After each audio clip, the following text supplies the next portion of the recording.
Creo que... No, bueno, ok. Muy buenos días. Estamos aquí en la primera mesa de expresiones.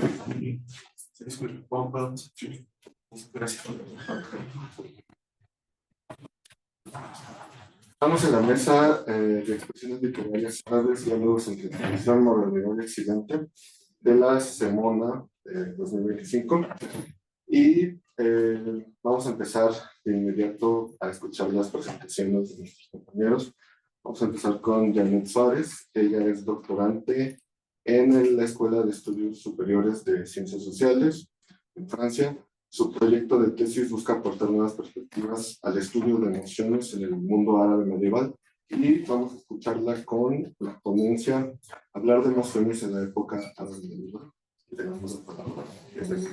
Muchas gracias. Buenos días a todos los que están presentes. Gracias también al comité organizador que aceptó esta noticia. Y bueno, justamente mi trabajo busca aportar una nueva perspectiva a la historia del mundo árabe medieval. Estoy intentando hacer una historia de emociones en la época Abasí, que bueno, voy a explicar después para que nos situemos en el tiempo y en el espacio. Y me interesa analizar cómo las emociones fueron representadas, normadas y dotadas en esta época, y también cómo las emociones afectaron la política de la época. Entonces, bueno, los califas que decidí trabajar empiezan con Al-Mansur, que es el número 2. Después sigue con Al-Mahdi, Al-Hadi, Al-Rashid, Al-Amin y termino con Al-Ma'mun. Entonces, bueno, puse también las fechas para que nos situemos. Voy a empezar con el 754 y terminar en el 833, que es la muerte de Al-Ma'mun.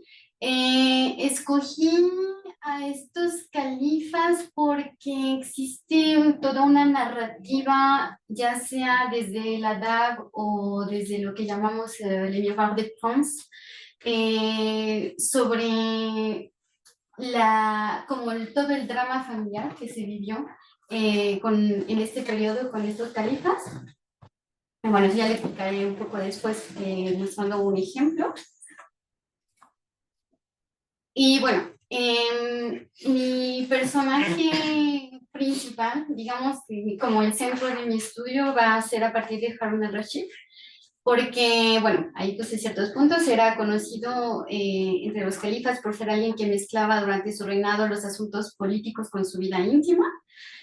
Su califato fue testigo de 2 acontecimientos que marcaron profundamente la vida política de la época Abasí. Y el primero fue su decisión de dividir el califato entre sus 3 hijos, Al-Amin, Al-Ma'mun y Al-Mutasim. Y esta decisión ha sido percibida como una muestra de ineptitud, pues habría abierto el camino hacia un declive del califato. Y el segundo acontecimiento que me interesa a mí estudiar en este momento también es el asesinato de su amigo y visir Jafar y el encarcelamiento de toda su familia. Es importante porque Jafar era casi su hermano. Los dos fueron amamantados por la misma nodriza. Y entonces, como sabemos en la tradición árabe medieval, eso significa que eran hermanos. Entonces, bueno. Bueno, ¿cómo puede una sociedad ser comprendida a partir de las emociones? Mi metodología se basa principalmente en lo que llamamos la historia de emociones, pero también tiene una perspectiva antropológica y literaria, ya que la historia de emociones, al ser una nueva rama dentro de la historia misma, no tiene una metodología en sí misma.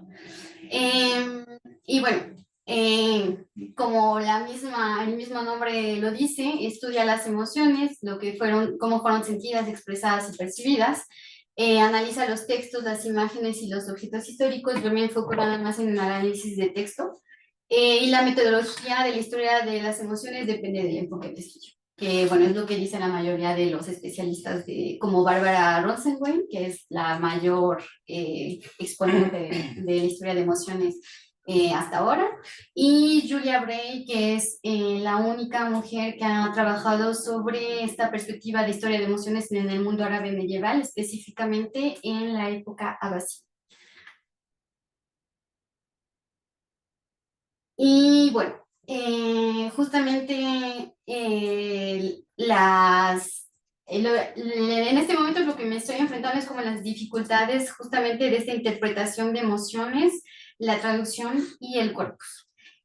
Porque la interpretación de emociones, yo al no ser araboparlante de nacimiento, ya es como una primera barrera.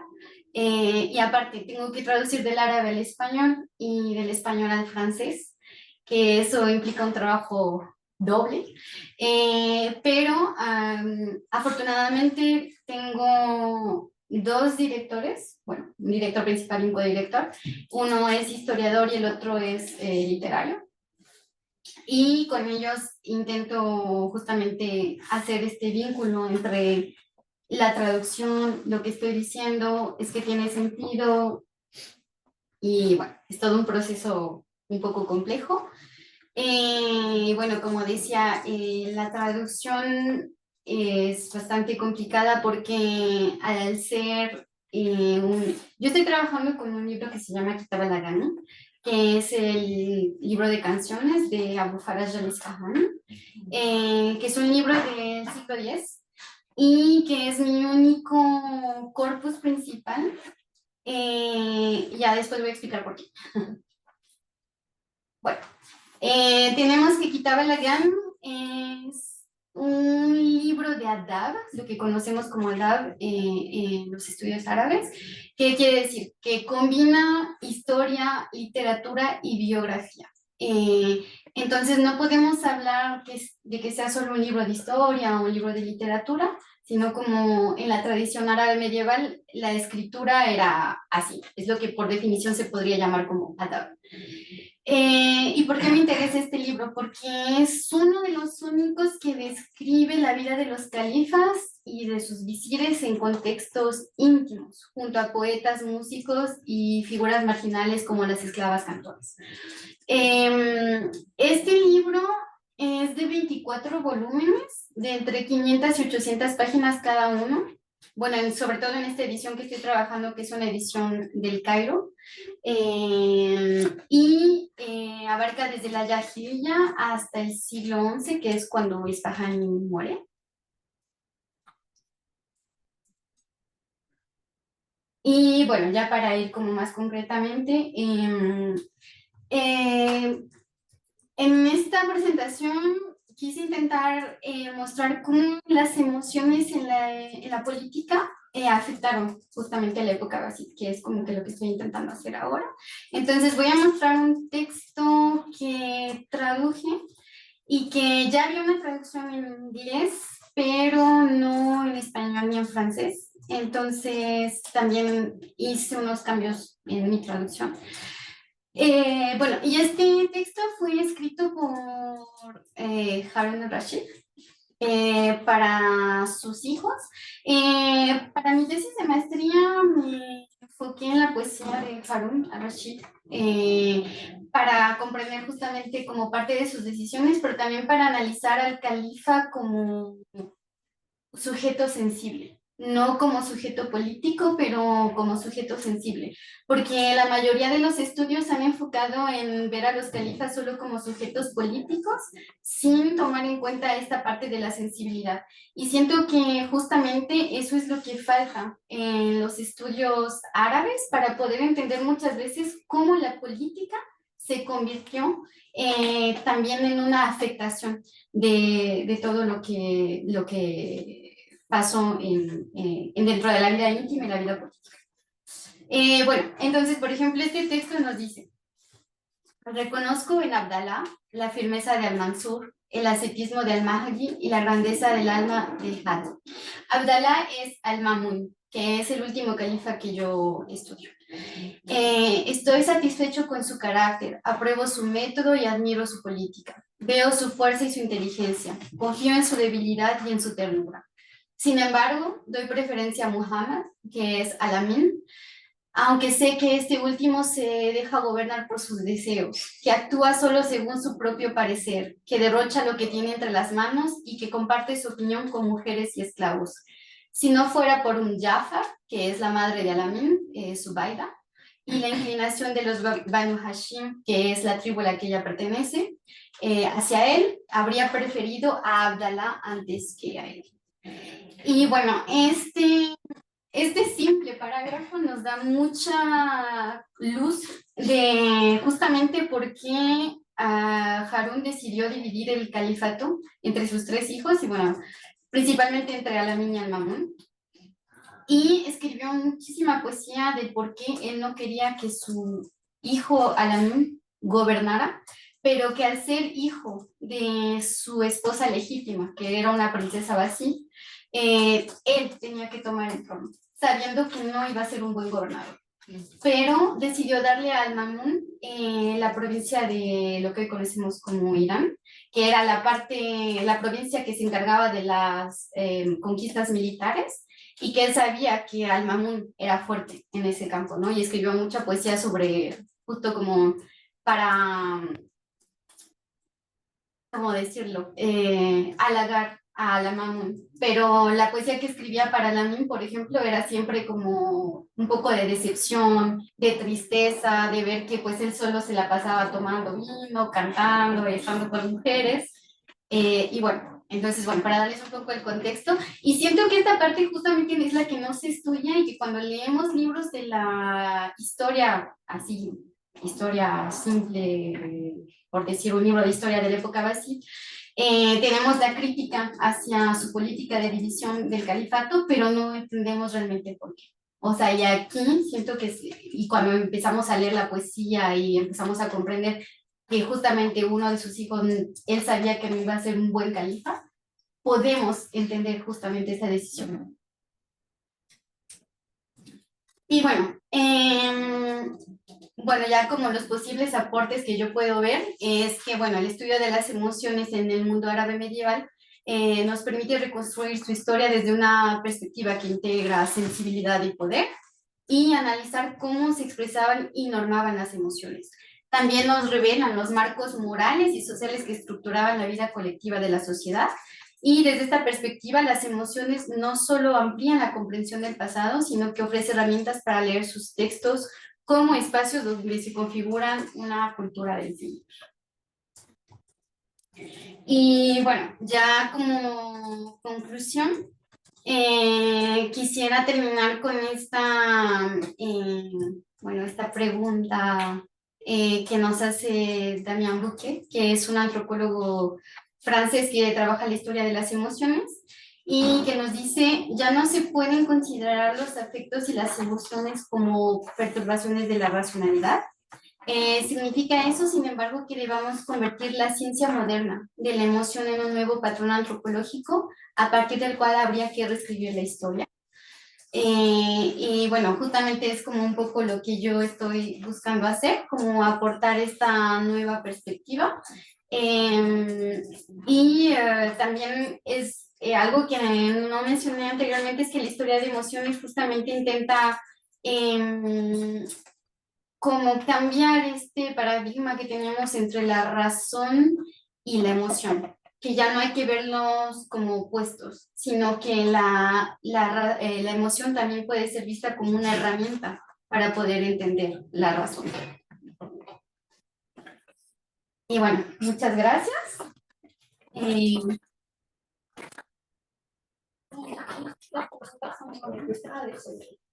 Okay, muchísimas gracias.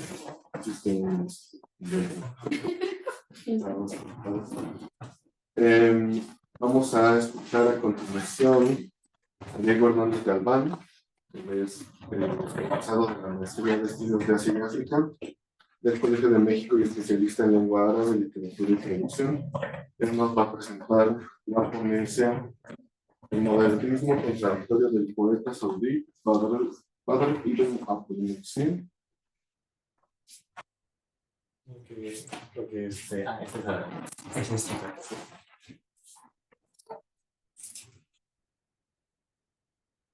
Sí, te escucho. Gracias, Dani.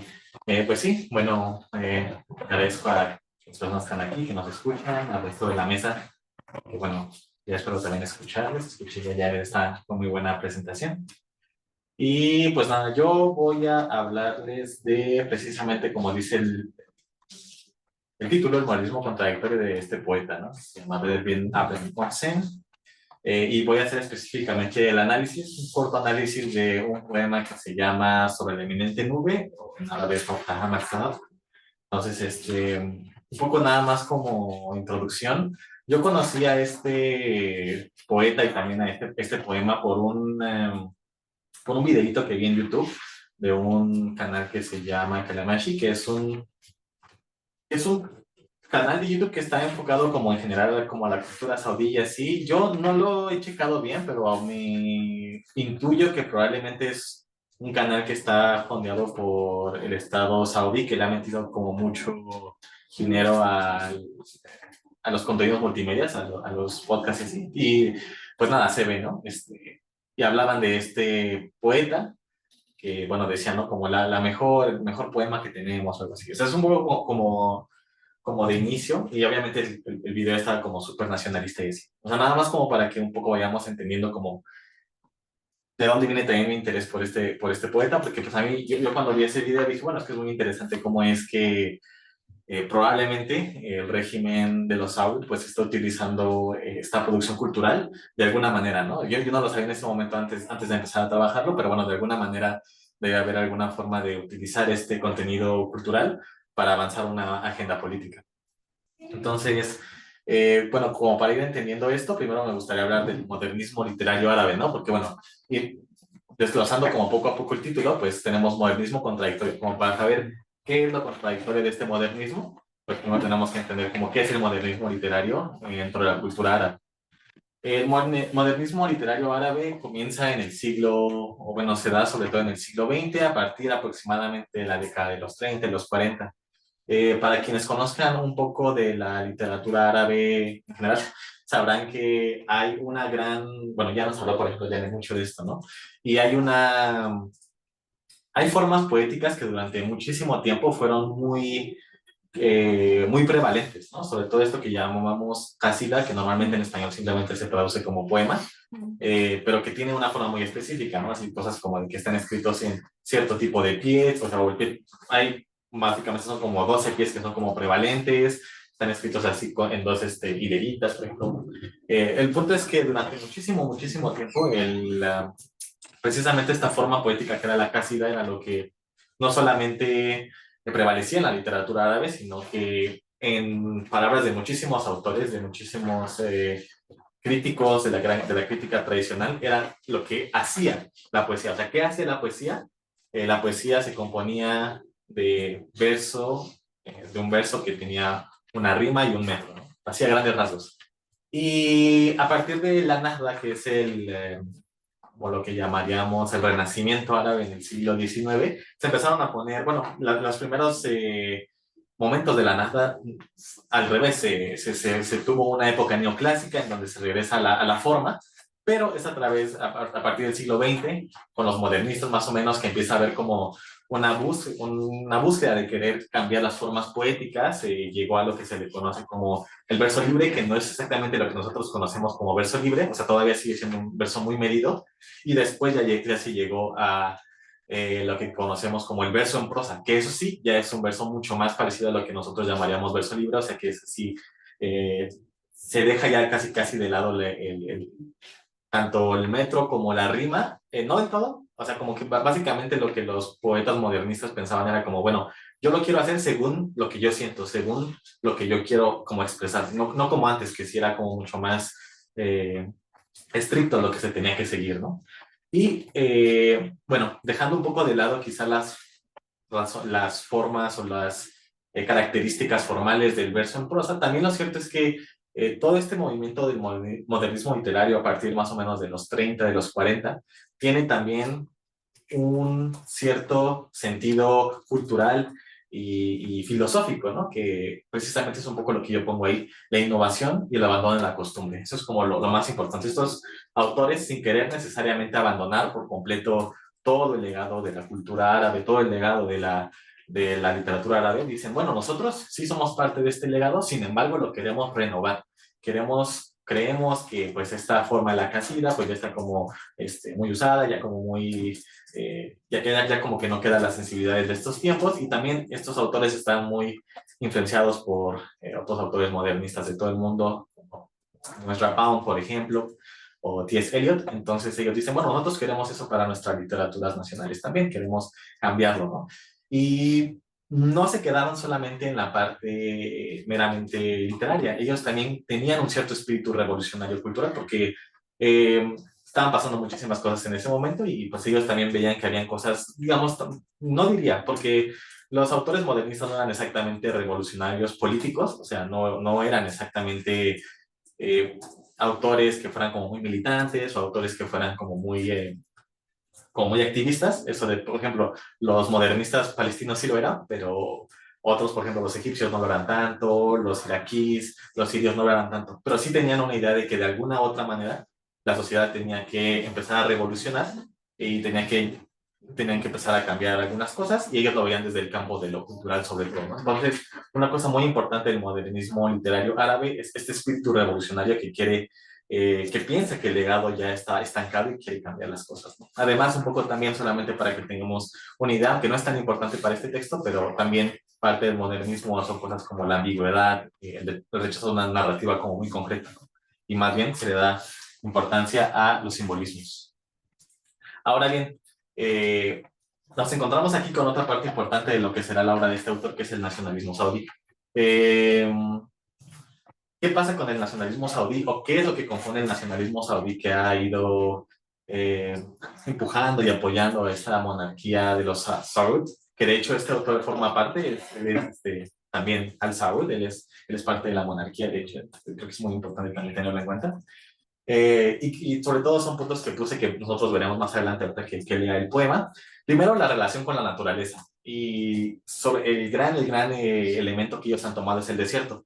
Creo que nosotros a veces como investigadores que queremos salir un poco del orientalismo, solemos pensar así como, no voy a decir como que árabes y desierto, porque eso es como muy orientalista, ¿no? Sin embargo, una familia como los Saúd sí les gusta mucho utilizar la imagen del desierto como para elevar también su propia idea de que son no sé, como son un pueblo que sale de ahí, que ha aguantado muchas durezas y que a pesar de eso están donde están, ¿no? Entonces, el desierto y muchísimos elementos de él, que ahorita veremos como animales, los animales que lo habitan, no sé, por ejemplo, la tierra, que es muy abundante, ¿no? La arena, todo eso son elementos de la naturaleza que ellos van a retomar. Otra cosa que será muy importante es el pasado beduino. Este mismo autor, Ibn al-Mohsen, tiene otro poemario que se llama Cartas del Beduino, ¿no? Y constantemente le está retomando imágenes que, si bien no son exactamente las imágenes de los que utilizaba, por ejemplo, los árabes en su época de la Jahiliya o el preislámico, sí es que tienen como que un juego con él. Por ejemplo, él tiene un poema en donde habla de que la lluvia cae, ¿no? Como si fueran espadas. Que como que de nuevo hace estos ecos con la literatura de la Jahiliya, donde era muy importante el papel del guerrero, por ejemplo. Ahora, hablando específicamente como en términos más políticos, también tenemos el nacionalismo wahabí, que quiere ver a Arabia Saudita como un país muy piadoso. Esto tiene como dos momentos. Primero, en los 30, cuando se establece la monarquía, se establece el país tal cual, y Abdelaziz, que es como el fundador, necesita algún banner alrededor del cual, o alguna bandera alrededor de la cual unificar a las diferentes tribus, ¿no? Porque realmente no eran unificadas, solamente era el monarca que básicamente tenía como el control, el dominio, pero para empezar a crear esta idea de un como nacionalismo más moderno, se necesitaba como algún tipo de homogenización, y parte de ello era la religión. Entonces toman esta escuela de jurisdicción que es el wahabismo, y a través de ello ellos dicen, bueno, esta es una nación piadosa, esta es una nación de musulmanes creyentes, y a partir de ello esto es como una forma de cohesión. Sin embargo, bueno, solamente adelantándome un poco, este texto se escribió en los 80s y desde un poquito antes, desde finales de los 70, por ejemplo, estamos viendo que Arabia Saudita también se quiere concretar además como un poder religioso regional, específicamente debido a dos razones. Primero, el asedio de Meca de 79, que pone en peligro como que esa dominancia religiosa que tienen los Saud en el país. Y la otra cosa es la revolución iraní, que también, de nuevo, es como un punto que pone en cuestionamiento quién puede tener como este monopolio de la religión. Y en este caso con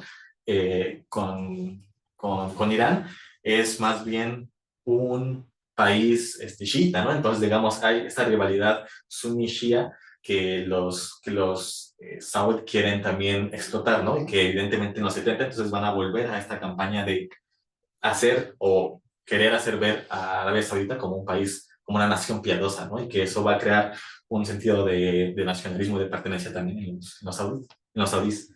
Y por último tenemos la idea de relacionar a la nación con la familia real. Digo, esto es como un poco evidente en el sentido de que, bueno, literalmente el país se llama Arabia Saudí, o sea, no podría existir una nación que conocemos como tal. Si no existiera esta familia, digamos, en ese sentido es un poco sencillo hacer la relación. Pero ellos constantemente van a hacer esta idea de que si tú atacas a la familia real, por ejemplo, evidentemente estás atacando a tu nación, ¿no? Estás atacando como a tu identidad. Entonces, ¿quién? Y lo hacen de una manera bastante exitosa, pues están constantemente relacionando a qué es lo que hace grandioso a esta nación, a este reino, pues es evidentemente nuestra familia real, ¿no? Que también pues, ha hecho mucho por nosotros. De nuevo, ahorita lo veremos quizá en el texto, lo explicaré más ya con un ejemplo más específico, pero ellos constantemente harán esta idea de que, bueno, quiénes son los victoriosos, quiénes son los que ganan incluso en términos como de la batalla, que así fue como los saudíes llegaron al poder a través de, también de guerras, de conquistas. Ah, pues son los sabios, ¿no?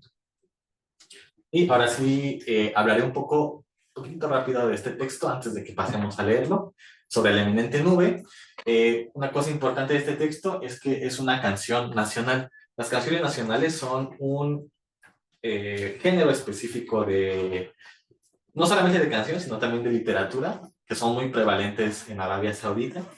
En Arabia Saudí, y son, sobre todo este tipo de canciones nacionales, se escriben y se presentan para momentos como muy importantes. Una fecha muy importante suele ser el día nacional, lo que llaman como el Día Nacional o el Día Patriótico, que bueno, sería como nuestra independencia, ¿no? En este caso, bueno, el día de la Patria.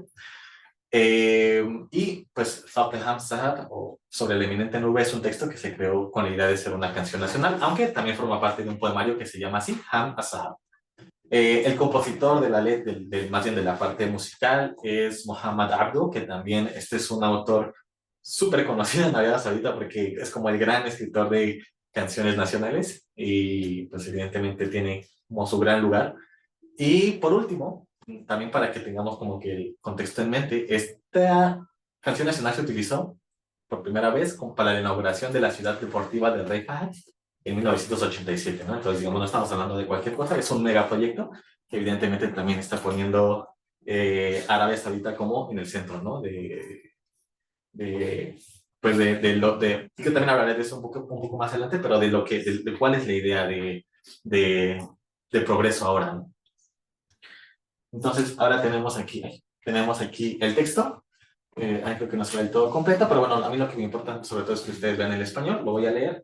Voy a leer primero el árabe, después voy a leer el español, ¿vale? Dice: فوق همسها وإن كنت الثرى فوق عال الشهر يا أحلى ثرى عسك القدام وأمجادك ورام وإن حك فيك حسادك طغى يا ضرينا بحرش حسادك أبد أنت ما مثلك بالدنيا بلا والله ما مثلك بالدنيا بلا من على الرمضة مشاها في قدم يستهينك ومن سقى غرسك أرق ضمع وذم يستهينك ومن رعاة سهلاء الظماء إبل وغنم يستهينك إحنا لك يا درنا برد وهجير ونستهيلك يا درنا وخيرك كثير ما دعاء الله وشرعه حكم يستهيلك ومن رفع رأسك عدل كل الأمم يستهيلك ومن قنا بالسيف دنك وقلم يستهيلك ونستحيل لك يا درنا إحنا أهلك أنت السواد عيونا شعب ومالك. Y en español, sobre la eminente nube si fueras polvo, sobre el alto meteor, tú el más valioso polvo, tu poder de frente, tu gloria detrás, y si tus adversarios hablaran, jamás conoceríamos su tumulto, como tú no hay otra tierra en este mundo, por Dios no hay otra como tú en este mundo. Quien caminó pies descalzos sobre el suelo ardiente te merece, y quien regó sus plantíos de sudor y sangre te merece, y quien guió en el desierto de la cera al dromedario y de la oveja te merece. Somos tu familia, hogar, hogar nuestro, frío y mediodía ardiente. Te merecemos, hogar nuestro, y a tu abundante bien. Y quien Dios llamó, y con su ley divina gobernó, te merece. Y quien elevó tu rostro sobre el resto de naciones, te merece. Y quien con la espada y el cálamo doblegó el resto, te merece. Te merecemos, hogar nuestro, somos tu familia. Eres el negro de nuestros ojos, pueblo y monarca. Bueno, eh, como podemos ver, o sea, de nuevo, sobre todo en los primeros versos, vemos este regreso como a la parte de la naturaleza. Eh, en árabe utiliza la palabra thura y yo utilicé polvo, aunque también se puede traducir como tierra, ¿no? O sea, como esta parte terrosa, por así decirlo.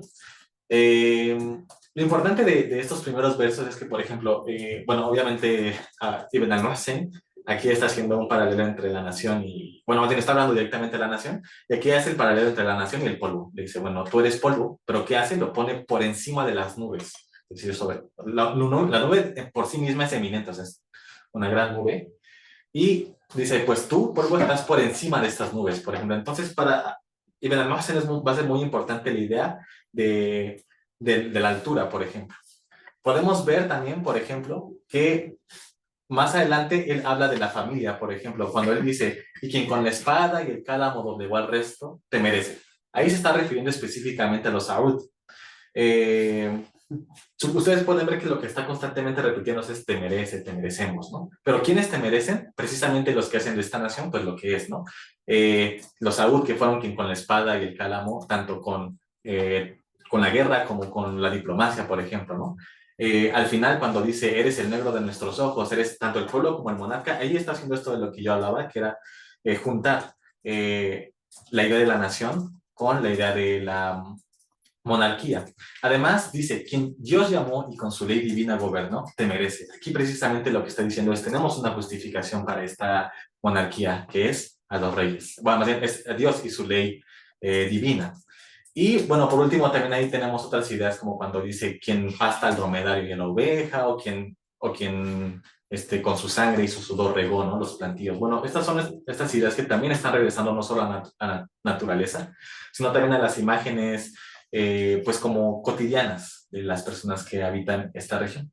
Lo que me parece importante y por qué de nuevo es contradictorio es que nosotros tenemos un movimiento que es el modernismo literario, que es revolucionario culturalmente, que en su centro lo que busca es una renovación, y sin embargo, Ibn al-Muhsin sirve hacia los discursos de la familia real que al revés, ¿no? Está constantemente jalando hacia pues formas más ortodoxas tanto de vida comunitaria como, bueno, de vida cultural como de religión. Entonces, para mí eso es lo que hace contradictorio a este modernismo, ¿no? Él utiliza una forma literaria que es como más revolucionaria, un poco más de innovación, y lo utiliza para estos fines más conservadores. Y ya nada más para terminar, se me hace muy interesante porque este texto, el actual príncipe heredero, que es Bin Salman, mandó en un satélite este mismo poema al espacio. O sea, ese es uno de los pocos poemas que están en el espacio en este momento. Es muy interesante porque Bin Salman es un príncipe que se busca como progresista y él, bueno, no necesariamente en lo cultural, un poquillo, porque ya deja que las mujeres conduzcan, por ejemplo, pero sí mucho en lo, sobre todo en lo tecnológico, es un como tecnócrata, ¿no? Él le encanta que Arabia Saudita sea como un país que va hacia el futuro en términos de la tecnología. Entonces es muy interesante cómo, pues evidentemente Bin Salman quiere utilizar también estos productos culturales para, como para decir, bueno, esto es un autor modernista y nosotros eso es lo que somos, ¿no? También un nuevo gobierno modernista. Entonces, bueno, eso sería un poco lo que tengo y ahí está mi bibliografía, pues si quieren algo checar.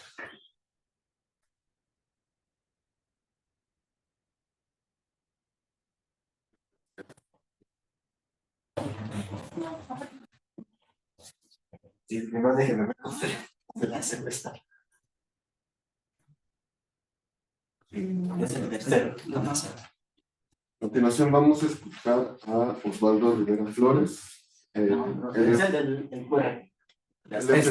él es estudiante del Colegio de Letras Clásicas de la Facultad de Filosofía y Letras y nos va a presentar la ponencia Así. Sufrimiento de discursos amatorios latinos, el de Sarlón, los ecos y semejanzas de la poesía amatoria en Cátulo, Tíbulo, Propercio, Ovidio, con Iván Israel.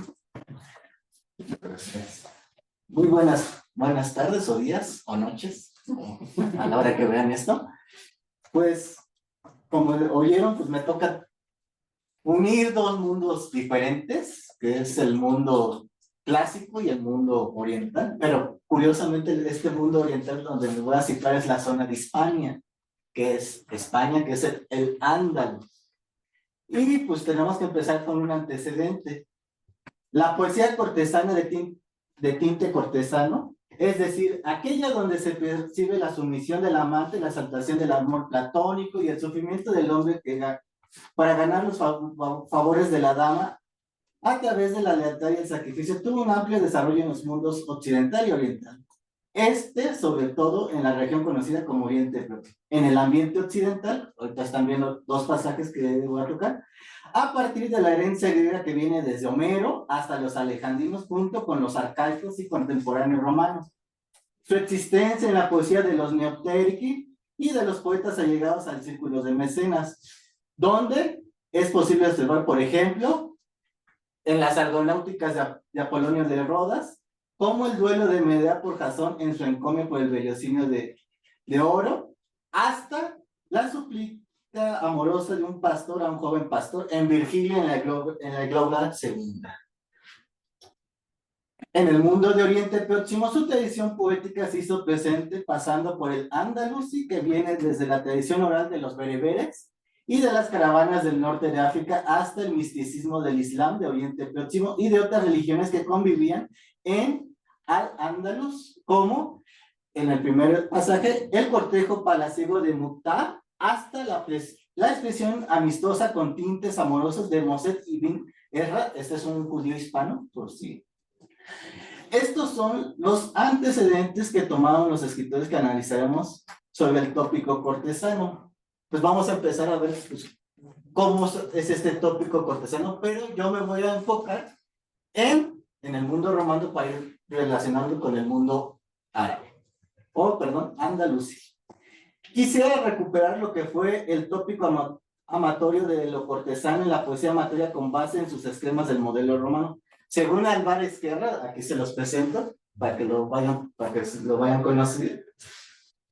La poesía amatoria tiene tres características que establece, que son la amada, la doctapuela, que es una mujer de la clase alta, que es esposa o amante, incluso podría ser una prostituta o una esclava o una liberta que tiene cierta fama, su cursus amorum, de una personalidad de relevante estatus dentro de la política romana. A esta mujer el poeta la conoce dentro de los eventos sociales o círculos culturales que realiza su pareja o ella misma y que va a favorecer una relación íntima personal. En esta relación íntima personal, las actitudes de ella serán el detonante de las condiciones amorosas del poeta, que le dará como presente un voto de infidelidad, juramento que estará a prueba constante de la merced del estilo de vida de ella, la domina. O sea, ella es la que va a poner las condiciones al amante. El poeta es el excluso amator, es un hombre de la clase ecuestre o plebeya, el genus humilde, que acude en eventos sociales de la clase alta o política y participa en círculos culturales donde originalmente recibe el mecenazgo por parte del esposo o el amante de la mujer, que también circula en estos lugares. El poeta determinará los límites en que está dispuesta a soportar para estar en relación sentimental o social con la mujer que corteja, la puela, y ella será quien primordialmente acondicionará los encuentros con el poeta en los círculos sociales o en la privacidad, donde ella podría controlar adecuadamente los sentimientos del amante. El servus, los poemas, el molis in hora libera, El poeta escribe sus poemas en elegías conformadas por dísticos elegíacos, un hexámetro y un pentámetro, donde expresa sus sentimientos, principalmente sus tormentos, pero también la felicidad que le genera sus encuentros. El poeta ve sus escritos como inútiles, nugae, pero si consigue ganar algo de su afecto, los ve como delicados, molis. Él se considera el dueño del amor, el magister amoris, dentro de sus poemas, y va a desarrollarse en ellos como el navegador de estos sentimientos, que es el navium amoris. Bueno, pues a partir de estas tres características que hay en el amor cortesano, pues podemos ya presentarles los 4 poetas latinos que yo estoy tocando. Pero yo voy a hacer trampa aquí porque está muy largo y me voy a basar en los libros para que los conozcan quiénes. Y voy a empezar con el primero, que es Catulo, a través de sus cármenes que le va a escribir a Lesbia, que a lo mejor hayan conocido en este tópico amatorio. El segundo poeta en este estilo de poesía es Tibulo, a través de sus elegías que se las va a dirigir a Delia. Se los voy pasando para que no nos vayamos atorando. El tercero, que es Propercio, que es igual en elegías, que se las va a dirigir a Cintia. Aquí se las va pasando, dice. Y el último, el que se le va a conocer dentro del mundo romano, que es el Magister Amoris, de famosidad, que es Ovidio, a través de sus amores hacia Corina. Al establecer estos poetas latinos, pues podemos ya irnos saltando al poeta andaluz que yo voy a tocar. Ahí está. Que va a ser el poeta Ibn Saidún, que en algunos lugares he leído que se le dice el Tibulo andaluz. Este poeta, pues se le va a dedicar sus poemas. Aquí está la única edición en español accesible aquí en México, que toca este tipo de poesía, que se la va a dedicar a la princesa Walada a través de su diván. Y la única fuente para conocer la poesía de esta princesa, que les voy pasando para que... ¿Qué vamos a tener de características en estos mundos? Pues presentan estos tópicos singulares que no cambian ni en el tiempo ni en la cultura, que es el querer y sufrir por la madre. ¿Cuál es lo curioso de aquí cuando hacemos esta relación? ¿Qué es lo único que va a diferenciar este mundo con el mundo romano? Es que tenemos las respuestas de la parte femenina, de la amada. En el mundo romano no existe respuesta de ninguna de las cuatro mujeres o amantes que van a estar tocando estos poetas. O sea, nada más nos dicen, creo que la única que podemos saber quién la conoció es Cicerón. Conoció a Lesbia, es la única segunda fuente de conocer a una de estas mujeres. Pero en el mundo árabe, pues tenemos esta condición de que, a veces, que tenemos la información de que podemos saber qué respuestas había entre el poeta y la amada. Entonces vamos a comenzar a ver 3 tópicos que yo señalo, que es el cortejo de la noche. Partamos como lo que establece Ovidio en su arte de amar, en este pasaje que ustedes están viendo, sobre este coqueteo entre el poeta y la amada dentro de la poesía amatoria. Como podemos notar que los poetas tienen que pedir por el amor de su amada y soportar todas las condiciones que imponga ella para otorgárselo. Entonces, establezcamos cómo es la interpretación de cada poeta hacia su amada. Partamos, pues, con Saidún. En el poema 28, la amada es como la luna, sigue una sola ruta y solo se presenta en cierto momento para ser pretendida y dejarlos luego con sus sentimientos. Podemos establecer una respuesta de Walada sobre esta espera que lo tiene sometido, por qué la noche es la hora de la despedida entre ambos con este poema. ¿Ustedes están viendo? ¿Va a cambiar? Si ya nos vamos al mundo romano, yo voy a empezar primero con el mundo árabe y después con el mundo romano, pero esta va a haber un cambio. Con Catulo, en el poema 7, sobre cuánto aprecio y besos le debe de otorgar Lesbia cuando están juntos para que tengan celos los demás abuelos y vean cómo es su amor entre los dos. Este es uno de los muy famosos poemas que a lo mejor han oído, de los 1001 besos. En otro caso, con Tibulo, el amor de Delia es parecido al de una madre que lo conoce él mismo cuando se encuentran los dos en las noches, sabiendo que le enseñó su madre a Delia que sufrirían por Venus, quienes no guarda el amor y cae en tentaciones. Pompeo Percio, cuando su felicidad al estar con Cintia en su alcoba en la noche para señalar como su única fuente de alegría que es entre él y ella, y solo aquellas horas pueden estar juntos antes que amanezca por designios de Venus. Y con Ovidio, otra vez, se lamenta en las noches en la puerta de Colina para que le haga caso, pero amor lo consuela que él puede soportar todo lo que se le presenta por ella en esa noche que está sufriendo. Como hemos visto, en cada poeta la noche es el sitio ideal donde el poeta disfruta y sufre por cómo se le condiciona a su amada. El poema plasma sus días buenos o malos, por cómo trataba la amada al poeta y ver cómo la noche tiene sus límites para encontrarse y solo el ambiente conoce de dicho encuentro, la luna, la puerta, entre otros. Como habíamos iniciado este apartado, el poeta debe dar su lucha para conseguir el amor de la amada sin importar las condiciones u obstáculos que le imponga. Él tiene que continuar con su meta, obtener el amor de ella.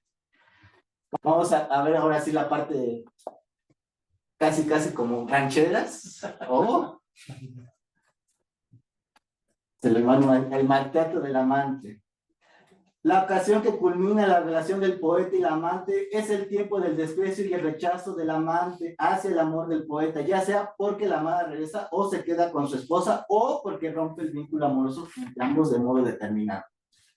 Es aquí donde el poeta expresará su repulsión, su odio y intentará ser el único dueño de su amor. El poeta usará sus poemas para expresar sus sentimientos encontrados por la situación a la que está sometido por la separación de su amada.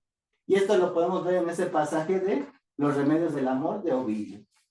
Y si lo quieren ver así en música, pues imagínense, pues casi los Cadetes de Linares o Lalo Garza con el de Aguanta Corazón, La Casa Nueva, imagínense, nada más se los estoy poniendo. Pues, iniciemos con Saidún, con el poema 45, ya sé que se ve chiquito, pero ustedes tienen los pasajes en su mano, donde se lamenta de su separación viendo que hace feliz a sus enemigos, quien ahora se queda con su amada. Él se lamenta así de que rompa su relación íntima. Podemos buscar una relación con Cualada, donde es el rechazo de su amor y el alejo de ella con la respuesta del poema contra él, como lo estamos viendo. La queja del amante hacia el poeta es sobre su poema dedicado hacia ella, sobre su reproche entre el amor y la actitud en contra de él que señala el poeta que hizo a ella, y sobre el descubrimiento de la infidelidad del poeta hacia otra persona, principalmente un hombre que tocaremos en el siguiente apartado. Pasemos al mundo latino. Empecemos con Catulo. Ahí está. En el poema 8, el poeta debe de soportar todos los sentimientos encontrados por su amada y comprende que solo puede tratar de apaciguarse. Este es igual otro de los muy famosos, donde se dice que se tiene que aguantar de todo lo que le esté haciendo Lesbia. Con Tibulo,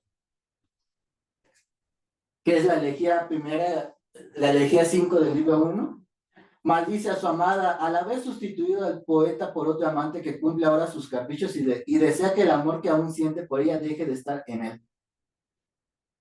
Con Propercio,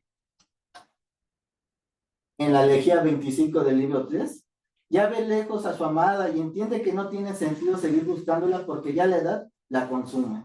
El poeta sabe que ella prefirió estar con su esposo.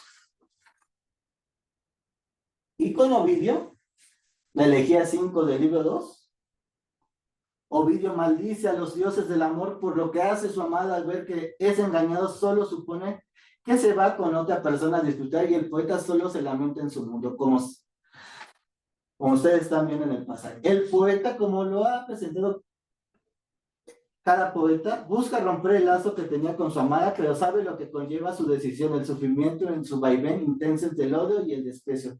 Solicita incluso a la divinidad que deje de persuadirlo en la búsqueda del amor y de su amada, que lo ha abandonado de vuelta a su esposa o en aras de un nuevo amor. El poeta maldice a su amada y encuentra satisfacción en la posibilidad de que su amada sufra con la despedida y que le pase lo peor de lo que él vive tras la separación. Y voy a tocar un tema curioso que está presente en estos dos mundos. Yo lo llamo el tópico extraño, que es la presencia del amante masculino y los cambios de roles de género dentro de esta poesía. ¿Por qué hago este comentario? Porque ahorita que vamos a ver los pasajes en el mundo andaluz, Sailun esconde a un amante masculino que no nos dice quién es. Así puedo decirlo. O sea, tenemos que estar jugando mucho con la interpretación que nos da algunos poemas. Por eso nada más elegí así un ejemplo. Este tópico, pues, muy raro, o sea, vamos a decir extraño porque es algo que tiene temática homoerótica, que está presente desde la época helenística. Y esto es lo que vamos a poner a establecer, que es el poeta es el amante con un rol activo y el amante es el sujeto pasivo de la relación. Y vamos a empezar con Catulo. Este poeta desarrolla un ciclo hacia Juvencio, donde se va a estar quejando de su relación. Ahí están viendo que es el poema 99, donde va a desatar esa queja a su amante y cómo está despreciando sus besos. Con Tibulo, otro poeta que desarrolla poesía homoerótica hacia un Marato, que señala lo engañoso que es la trampa amorosa que se le ha tendido y que lo deja indefenso ante un amor que antes no deseaba aceptar y que una vez aceptado lo tiene desvalido. Pero ¿por qué digo que empiezan a esconder a los amantes? Yo tomo el caso de la historia de Atis, que es en los misterios de Cibeles, donde Catulo cuenta la historia de Atis que al estar huyendo de la diosa Cibeles se decide cercenar su miembro viril y empieza a decirlo él, y cuando se corta el miembro viril ya le dice ella en todo el poema. Y por eso toco esto, porque uno de los poetas que va a hacer esto va a ser Ovidio, en las Heroidas, que van a hacer una serie de poemas de la mujer le está reclamando al héroe o al príncipe que le está disviniendo. En este caso voy a tomar una de las cartas, que es la carta 3, que es la de Briseida, la de Aquiles y Briseida, donde Ovidio toma el rol de Briseida y Corina el rol de Aquiles, donde Ovidio está diciendo los tormentos que está sufriendo por ella y que disponga sobre su vida para que cumpla los destinos del amor en la noche como se presenta en ese pasaje. ¿Lo están viendo? Pero ¿qué pasa si nos vamos al mundo musulmán? Pues ustedes ya saben que es una sociedad restrictiva en estos temas.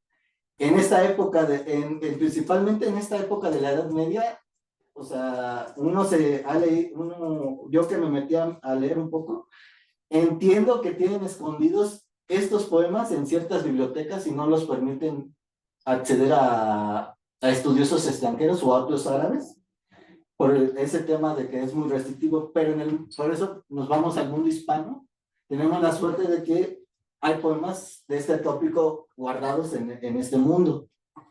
¿Y por qué toco esto? Porque la princesa Gualara, por eso ahorita que están viendo estos dos poemas, ya desde un momento ya le está diciendo hasta de que se va a morir, y todavía peor, le está diciendo, perdón por la palabra, le está diciendo pinche maricón. Y no lo estoy diciendo, lo está diciendo desde el poema a este Fuiste muy amable. y le volví muy amable en decirlo.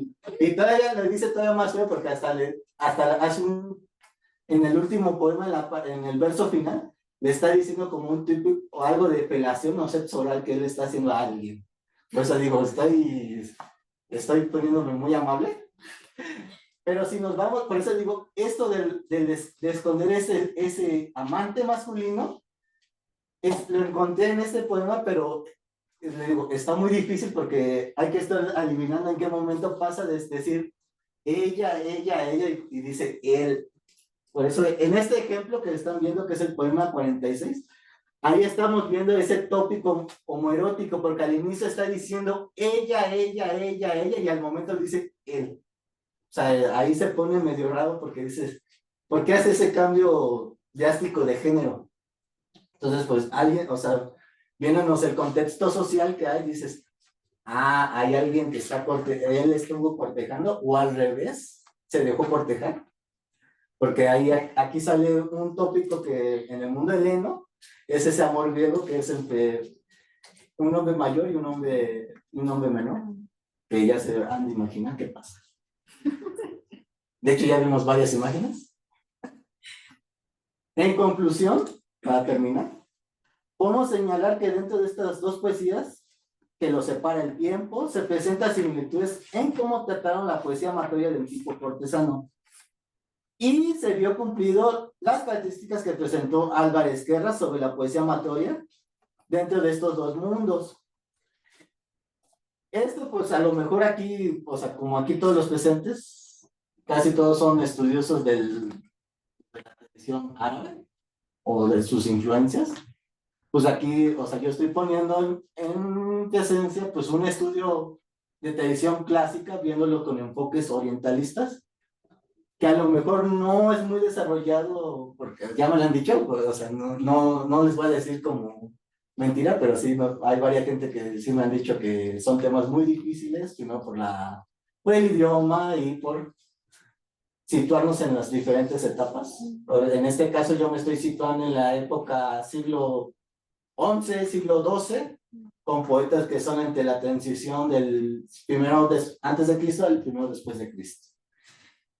Y pues también para darles la invitación, pues que se acerquen, porque es un mundo, o sea, obvio, aquí ahí va a haber gente que puede decir colonialista, los romanos y todo esto, pero son una fuente clara de información de esto, de cómo eran esas primeras civilizaciones y cómo fue el trato de, pues, de los romanos o los griegos con las culturas que conquistan, vamos a decir. Y de mí sería todo, muchas gracias.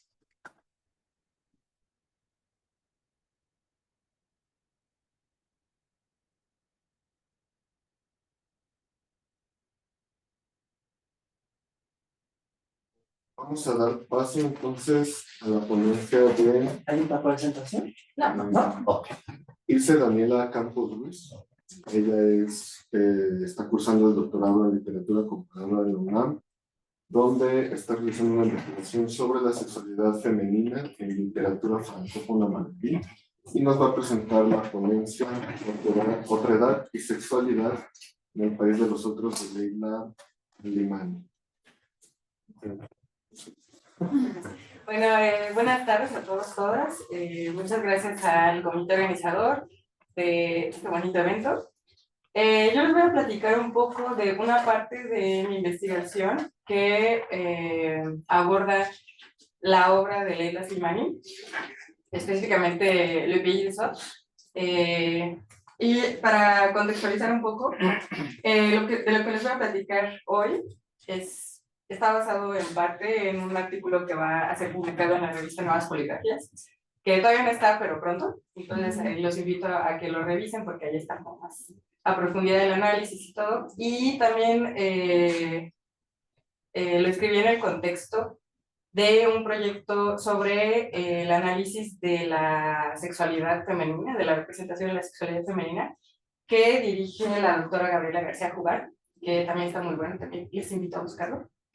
En redes sociales lo pueden encontrar como Placer Fem. Y bueno, para empezar, Leila Slimani es una autora contemporánea muy interesante. Ella es de origen marroquí, nació en Rabat en 1981, es muy joven. Y a lo largo de sus publicaciones ha gozado de un gran renombre, de un muy buen recibimiento en el público francófono. Su primera novela se llama Dans le Jardin de l'Ogre, en el Jardín del Ogro, fue publicada en 2014, y después publicó otra que se llama Chanson douce en 2016, y por esa novela ganó el premio Goncourt. Entonces, como que ya va teniendo como una presencia muy fuerte en la literatura francófona, y suele tocar temas densos, ¿no? Por ejemplo, en la primera que les digo, en el Jardín del Ogro, es sobre una mujer que es adicta al sexo y tiene pues una doble vida y hay mucha violencia que se deriva de todo esto. Y en Chanson douce aborda el asesinato de 2 niños a manos de su niñera, y parece se basó en un hecho real, ¿no?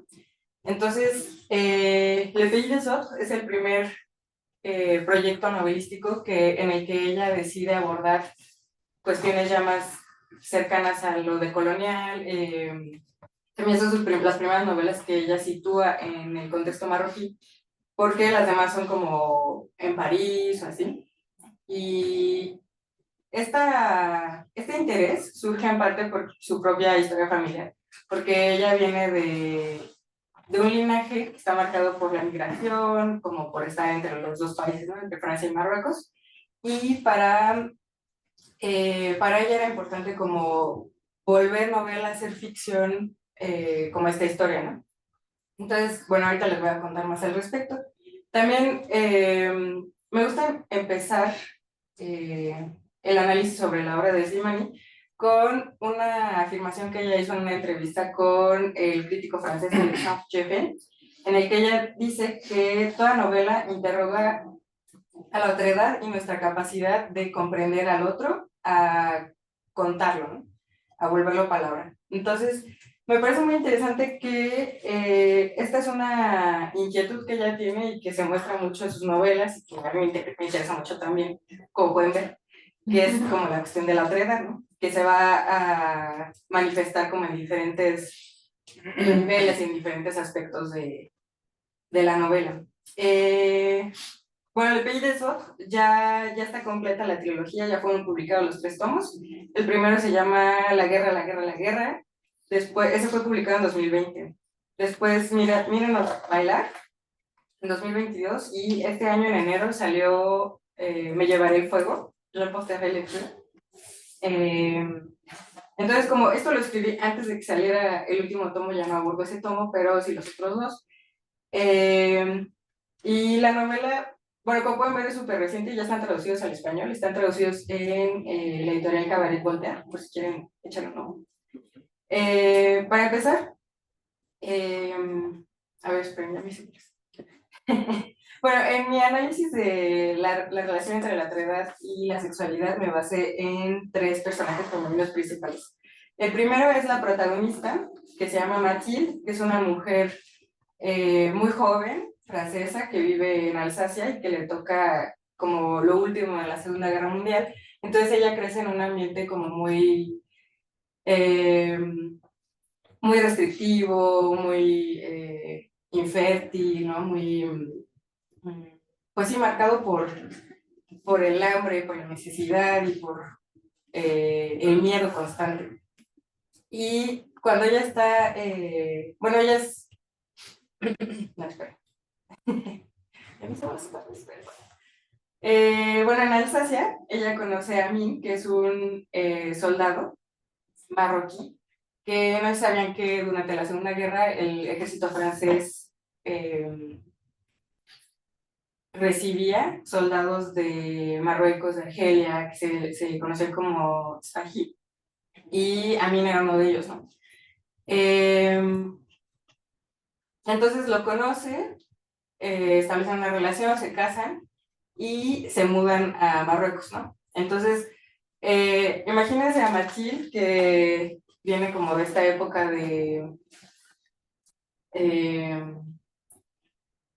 como de restricciones y así, y tiene como todo un imaginario construido alrededor de África, de Marruecos, y pues está recién casada, ¿no? Entonces como esta emoción de vivir, y llega con esa idea a Marruecos, y entonces ahí empiezan a cambiar las cosas, y es ahí donde empieza el choque cultural y así, ¿no? Eh,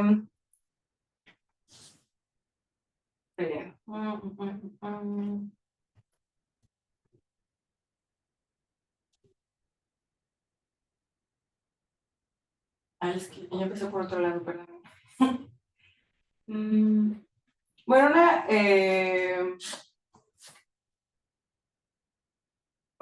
de los como recursos teóricos que yo estoy usando para analizar el tema de la otredad es Stuart Hall, que en The Spectacle of the Other retoma 4 principales aproximaciones al tema de la otredad. Son la lingüística, la dialógica, la antropológica y la psicológica. Y él hace el análisis de cómo la diferencia es uno de los principales aspectos que genera otredad, ¿no? Y que es una diferencia que es ambivalente, que puede ser positiva y negativa, que puede generar como atracción y rechazo, y que además es necesaria para construir como sentido, para la formación del lenguaje, de la cultura y para la identidad, ¿no? Entonces esto es algo que también se está jugando en Le Pli des Sots. Y otro aspecto también que he analizado es la cuestión del dialogismo, que trabaja sobre todo, bueno, Bakhtin, que es como el referente al respecto. Y él habla de cómo hay un puente, hay una posibilidad de encuentro con el otro, ¿no? Y este puente yo lo estoy analizando como la sexualidad, ¿no? Como Bakhtin habla del lenguaje, y para mí es como el momento del erotismo, como también todo lo que tiene que ver con esto, lo que va a generar que sea posible un encuentro. Porque a veces la visión que da Slimani es un poco pesimista, porque da como esta sensación de que no es posible un verdadero entendimiento, ¿no? Del otro. Porque siempre hay como una barrera, siempre hay algo que va a evitar que los personajes se entiendan entre sí. Y el único momento que yo identifico en el que un poco eso se suspende es en la sexualidad. Entonces, pues también la otredad tiene como diferentes formas de manifestarse en esta novela. Por ejemplo, hay una relación de otredad y que conlleva como una idea de identidad a la vez, que viene de la parte de la nacionalidad, ¿no? Entonces hay como todo este choque que se establece entre lo francés, entre lo marroquí y así, en el que pues Matilde está como en un momento como de umbral, un momento de transición en el que ella es francesa y tiene como todo este bagaje cultural y así, llega a Marruecos y es como todo es nuevo y todo es diferente y es como empezar a adaptarse y comprender las diferencias como socioculturales que hay. Y otro aspecto que también analicé bastante fue la idea de la otredad en términos de género, porque también estas novelas están muy construidas alrededor de una diferencia sexual que tiene que ver con estereotipos binarios, ¿no? Entonces también ahí hay un encuentro con un otro masculino, ¿eh? Como estoy trabajando a los personajes femeninos sobre todo, pues es como justo esta cosa de ver al otro masculino. Les voy a leer algunos ejemplos. Por ejemplo, al principio cuando Matilde llega a Marruecos, pues ella expresa todo este deseo sexual por mí, pero él empieza a ponerle distancia, ¿no? Empieza a decirle, no, calma. Y como que siempre hay este recordatorio de que ella es europea, ¿no? Por ejemplo, ella pues tiene sus opiniones muy nutridas, ¿no? Como por el pensamiento europeo y como que está muy preocupada por el estado, por ejemplo, de la mamá de Amin, que está encerrada y así. Y le dice, no, hay que pensar en ella y hay que dejar que salga y no sé qué. Y Amin le dice, tú eres europea, tú no opines de esto y deja a mi mamá en paz. Y luego Amin pues también tiene su conflicto interno porque se siente hasta cierto punto traidor de su nación, ¿no? Porque se fue al ejército francés y porque ahora está casado con una europea. Y hay una mirada también externa que ahí los juzga, ¿no? Como que hay varias veces en las que la voz narrativa aborda cómo los ven feo, ¿no? Porque anda con una güera, ¿no? Que además ella es mucho más alta que él y eso también genera como una sorpresa por parte de la gente que los mira. Y un ejemplo muy contundente es en una parte en la que Mathilde se enferma y va un doctor europeo a verla y ve a la hija que tienen ellos, Aisha, y siente como mucho rechazo. Y piensa esto que dice, esta mujer dormía en brazos de este árabe de larga cabellera, este bruto que la poseía y que le daba órdenes. Nada de eso estaba bien, no era el orden natural de las cosas. Tales amores engendraban desorden y miseria. Entonces, pues la voz narrativa está jugando constantemente entre lo externo y como los sentires de los personajes, ¿no? Y además, pues podemos ver cómo están como relacionándose diferentes discursos, por ejemplo, este que es un discurso muy desde lo colonialista, desde la idea de la masculinidad del otro, ¿no? Que lo asume como un peligro, que lo salvajiza, ¿no? Que lo animaliza y así. Y como les decía también, además de la cuestión de la nacionalidad y lo geográfico, pues está la parte de lo genérico, ¿no?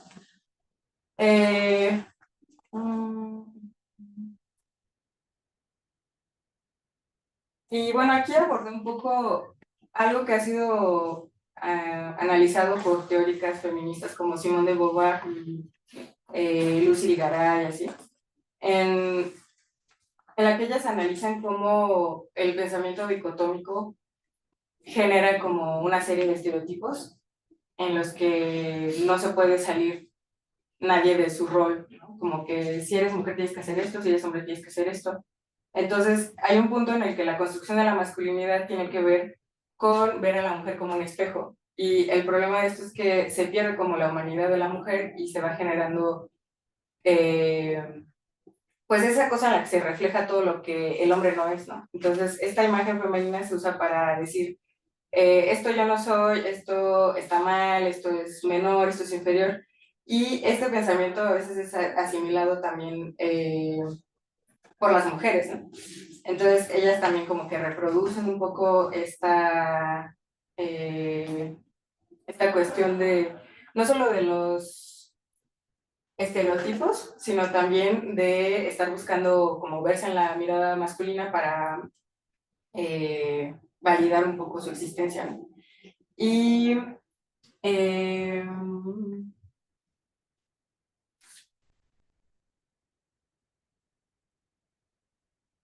y también hay cierta afectividad que se puede dar por momentos en esta cuestión. Por ejemplo, pues Amin y Matilde se casan, tienen 2 hijos, tienen a Aisha y a Selin, y Amin poco a poco se va viendo cada vez más violento y llega a un punto en el que incluso llega a amenazar como a la gente de su casa con un arma, porque hay como una crisis y así. Y la sexualidad aquí se vuelve como algo súper oscuro y violento, en el que Matilde como que reconoce que ella tiene algo que es inaccesible para él y que le va a generar rechazo y que está súper codificado como en la cuestión de lo sexual. Les veo un fragmento, dice, ella le demostró que en su interior había algo esquivo, algo impuro, pero algo que él no había corrompido, una oscuridad que solo ella conocía, algo que él jamás comprendería. Entonces también hay como este juego de asimilar esa cuestión de la otredad y del rechazo que genera como para marcar una distancia, poner un límite, ¿no? Y luego otro ejemplo de esto es el de Selma, que es la hermana menor de Amin, que desde muy joven pues resalta por su belleza, y sus hermanos, que tienen otros 2 hermanos además de Amin, todo el tiempo la están como persiguiendo y todo el tiempo le dicen como de tú no puedes salir y tienes que tener mucho cuidado, y está como todo el tiempo este miedo a que ella pues ejerza su sexualidad o que llame la atención, así, y ella tiene como mucho deseo, porque además pues es una chica muy joven, y hay un punto también en el que dice, quizá tiene razón, o sea, ella como que siente el deseo y siente ganas de conocer como cuerpos masculinos, Y dice, a lo mejor tienen razón si hay algo como, como prohibido, ¿no? Dentro de estos sentidos. Y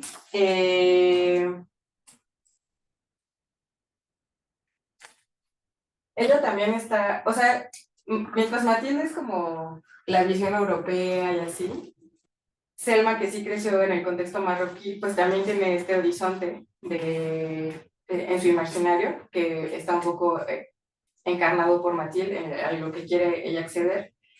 Y pues como si fuera una profecía que se autocumple, termina teniendo una fe con un francés del que se embaraza y la casan con un amigo de Amin.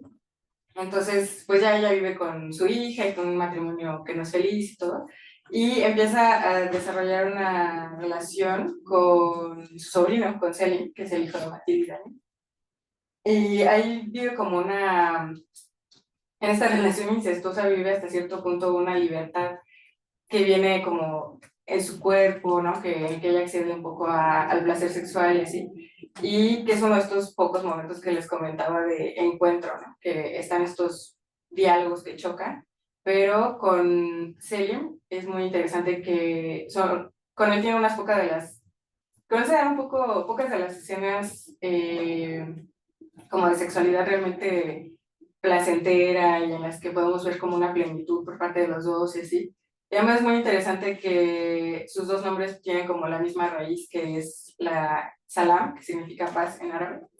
Y pues ya generan como ¿cómo se dice? Complicidad, que es como un hacerle frente como a todo lo demás, ¿no? Y en esta relación que ellos tienen es muy, muy interesante también, que hay momentos en los que justo las cuestiones sexogenéricas como que se suspenden un poco y se juega un poco con eso. Y bueno, les voy a leer un fragmentito. Dice, aquel día a Selim le pareció que era ella quien lo penetraba. Entró en él, lo desplegó como los dedos de una mano. El cuerpo de Selma era frágil, suave como una nube, y lo envolvió en una ternura que lo llenó. Entonces aquí pueden ver cómo se juega con esta idea de penetrar, de la suavidad, ¿no? De la gentilidad que tiene Selma, que los verbos de acción son sobre lo que ella está haciendo. Y como ya me queda poquito, me voy a saltar a las conclusiones.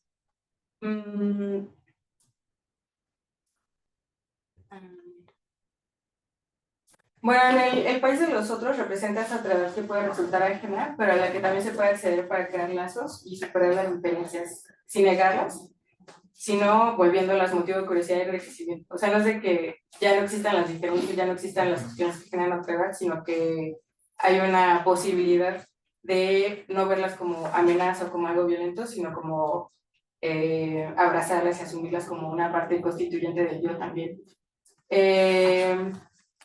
La novela comprendía como un dispositivo de empatía mediante el cual aprenderíamos sobre el sufrimiento ajeno y lo reconoceríamos. Tiene que ver con lo que les decía al principio que dice Slimani, de cómo la novela es algo que te lleva a preguntarte cómo asumes la alteridad, cómo asumes la otredad de los otros, cómo la piensas, ¿no?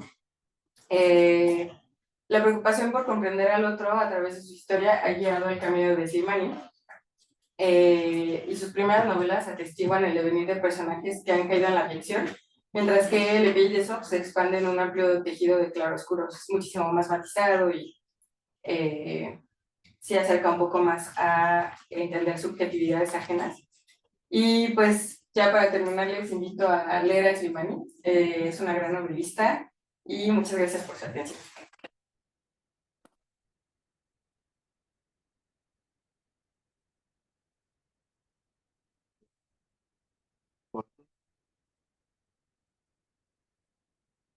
De unos minutos, unos 25 minutos para preguntas y comentarios. Creo que sí, tenemos buen tiempo, entonces. ¿Quieren? Sí, Bueno, primero les agradezco a los cuatro ponencias. Representan investigaciones muy interesantes sobre justamente la diversidad de expresiones culturales como árabe, como puede ser de la arquitectura. Por ejemplo, yo quiero mencionar esto un poco. Definitivamente existe una agenda por parte del gobierno de Arabia Saudí para posicionarse no solamente en materia económica, sino también para vender otra imagen del reino de Arabia Saudí. Este proyecto o sea, esta, la experta en Arabia Saudí me va a corregir, si es el proyecto 2030 o Visión 2030 o 2035, algo así, en el cual se plantea posicionar a Arabia Saudí no solamente como la gran potencia del Medio Oriente, por poner los términos entre comillas, sino que también vender una imagen que ya se está haciendo. Lo están haciendo a través de diversos campos. Tan solo el Mundial del 2034 se va a hacer en Arabia Saudí, por poner un ejemplo.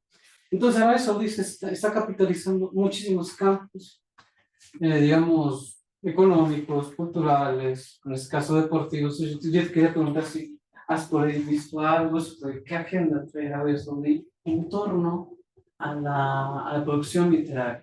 Por ejemplo, bueno, por poner un ejemplo muy súper básico en comparación con esto, Turquía en los años 60 y 70 se utilizó el cine, lo que es la producción de lo que se llama como el cine de explotación turco, justamente para no solamente vender una imagen de Turquía dentro de la zona de los Balcanes y de Medio Oriente, sino también para incentivar este sentimiento de nacionalismo, esta turquidad, que justamente en un país en el que apenas también empieza a construirse el sentimiento de la turquidad, en el que empieza a conceptualizarse justamente lo que llamamos la esencia de la turquidad, por decirlo así. Entonces, no sé qué has visto ahí sobre en torno a la producción literaria, a la producción cultural, a la producción de poesía.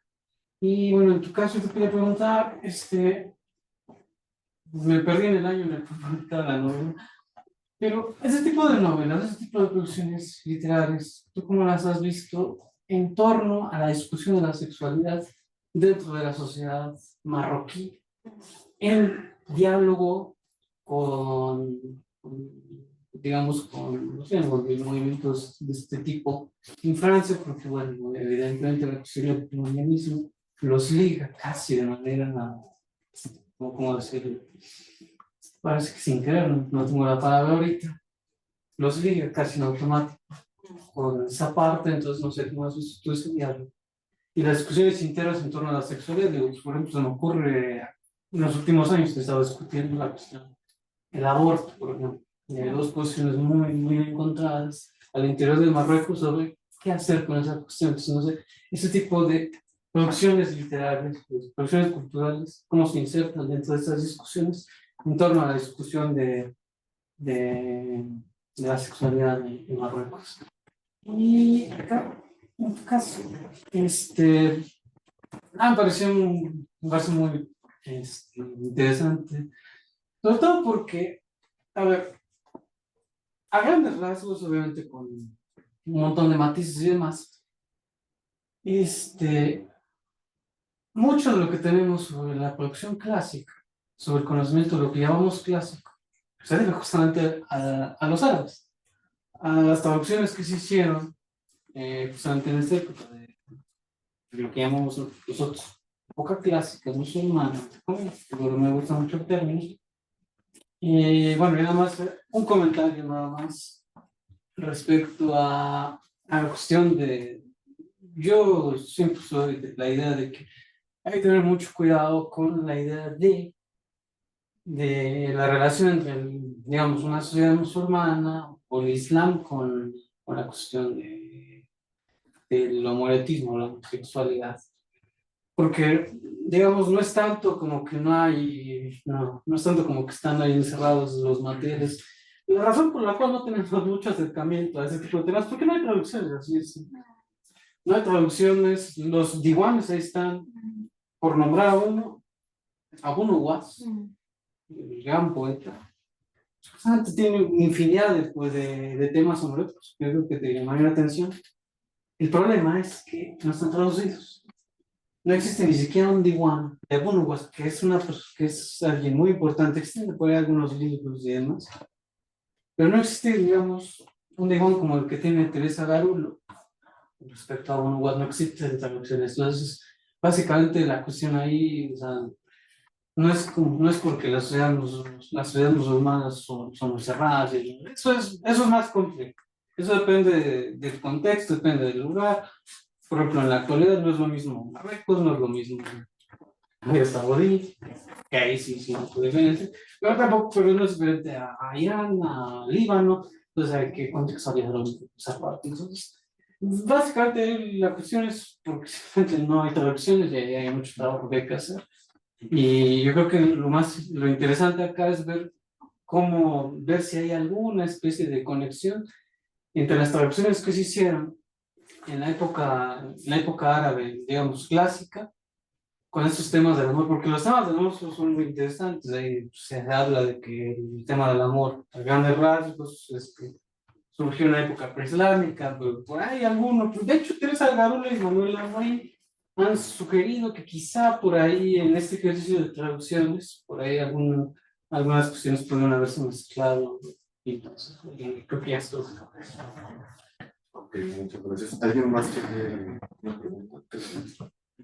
Yo. Bueno, pues muchas gracias a todos por sus presentaciones.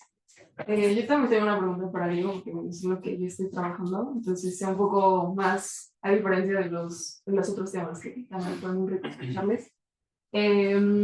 Bueno, hablaste un poco sobre el modernismo árabe. Yo, por ejemplo, yo no estudié letras, yo estudié relaciones internacionales, pero me llama mucho la atención esto que tú mencionas, ¿no? Sobre la modernidad y la idea de la modernidad dentro, bueno, más bien en el movimiento literario y, digamos, ese uso que tú llamas contradictorio, ¿no? En términos de que se da en un contexto, ¿no? Que se hace llamar como modernismo apelando como a ese progreso, si no me equivoco, si no es así, y más bien lo que tú dices, ¿no? Que es contradictorio en términos de que se apela como a ese retorno, ¿no? Como a la naturaleza,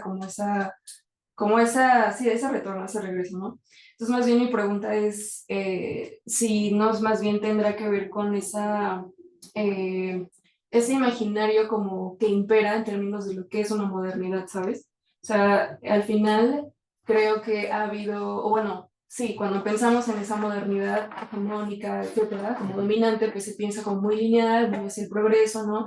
Y es algo que sí, ha moldeado tanto la práctica como tanto, no sé, tú sabrás mejor que yo, la parte como de la literatura, ¿no? No sé, hablando, por ejemplo, de los megaproyectos, ¿no? Que ya habían mencionado acá. Entonces, más bien preguntarte, ¿no? Si más bien no tendríamos que repensar como diferentes nociones de la modernidad para entender ese movimiento de la modernidad, del modernismo árabe que este poeta apela, ¿no? En términos de llevar Arabia Saudí a una modernidad que quizá no encaja con esta narrativa hegemónica, pero al final termina siendo también una modernidad, ¿no? Nada más es una duda y listo. Muchas gracias.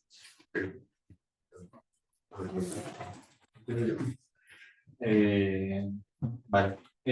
Bueno, para empezar, voy a empezar como con la pregunta de Luis. ¿Qué otra agenda, como qué agenda cultural, ¿no? Podemos, agenda artística. Mira, yo siento que en términos literarios no tienen una agenda como tan fuerte, porque realmente no es como que estén empujando a sus autores.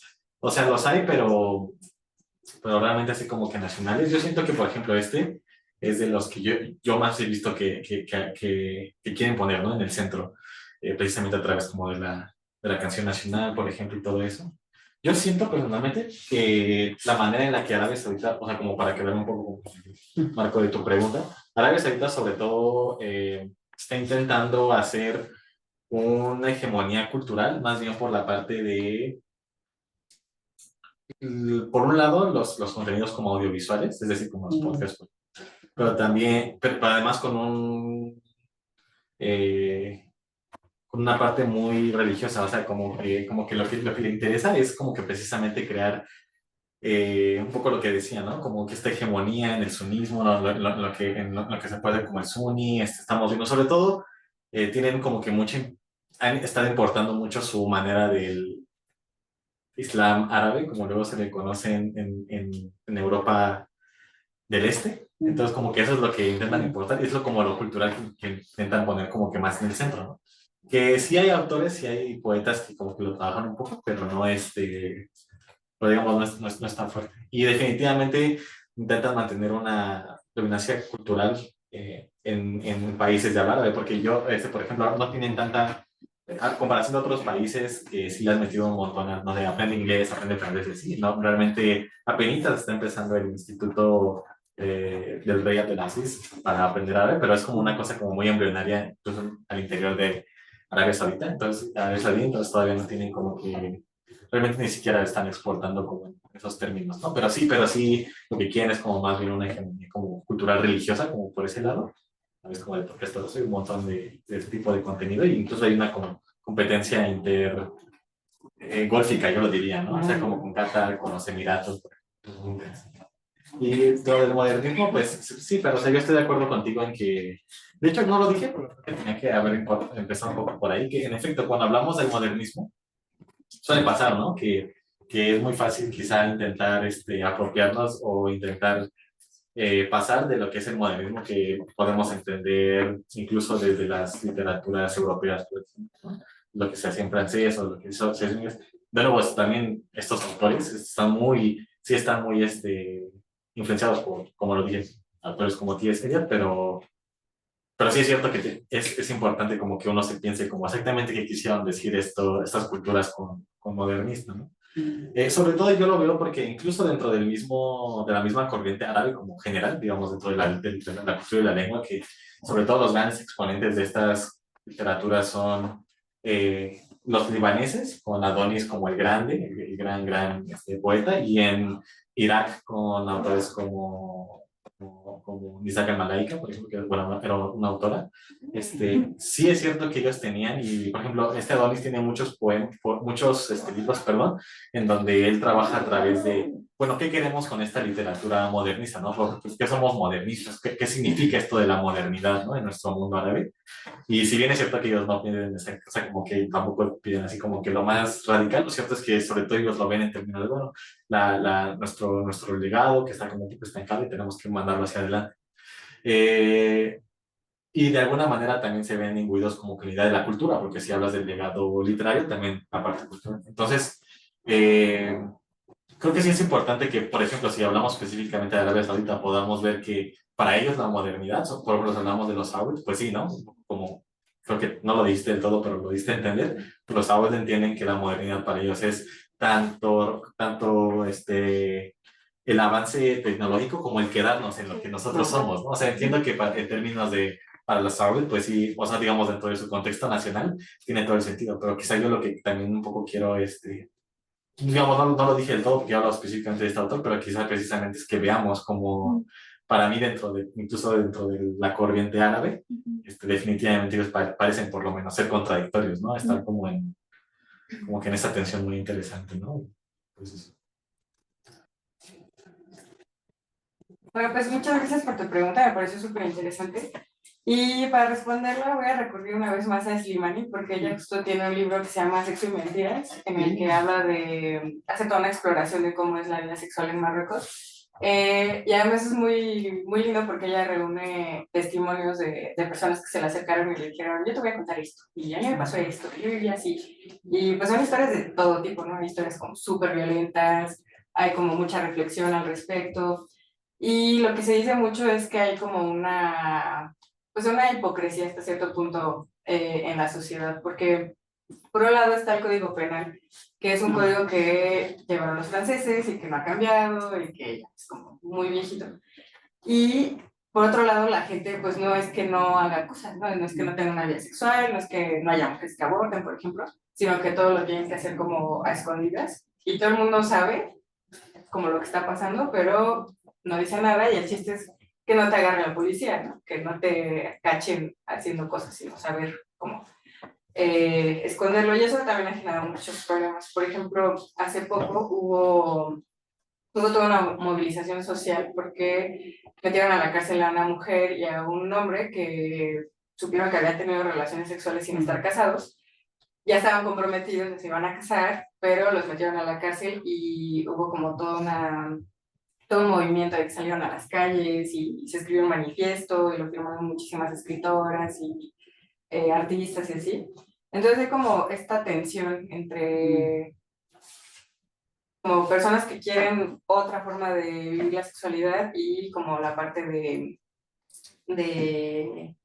como de la regulación. Y en las novelas de Slimani, por ejemplo, creo que esto se ve bastante, como, o sea, todos los personajes tienen una vida sexual activa y la viven y así, y también sufren las cuestiones derivadas como de la hipocresía y del escrutinio social y así.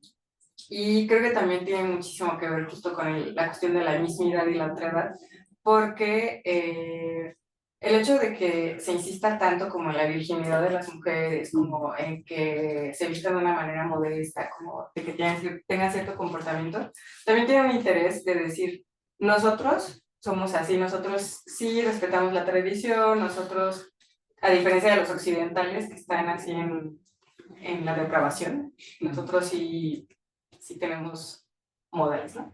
Y otra cosa que aborda mucho Slimani es la cuestión del grupo. Entonces hay como una noción grupal muy fuerte en su análisis de la sociedad marroquí, en la que hay una serie de normas sociales con las que tienes que cumplir para seguir formando parte del grupo y que tienen que ver con la supervivencia, ¿no? Que en Occidente está como más borrado porque es muchísimo más individualista. Ya, era eso. Muchas gracias. ¿Alguien más quiere comentar y preguntar?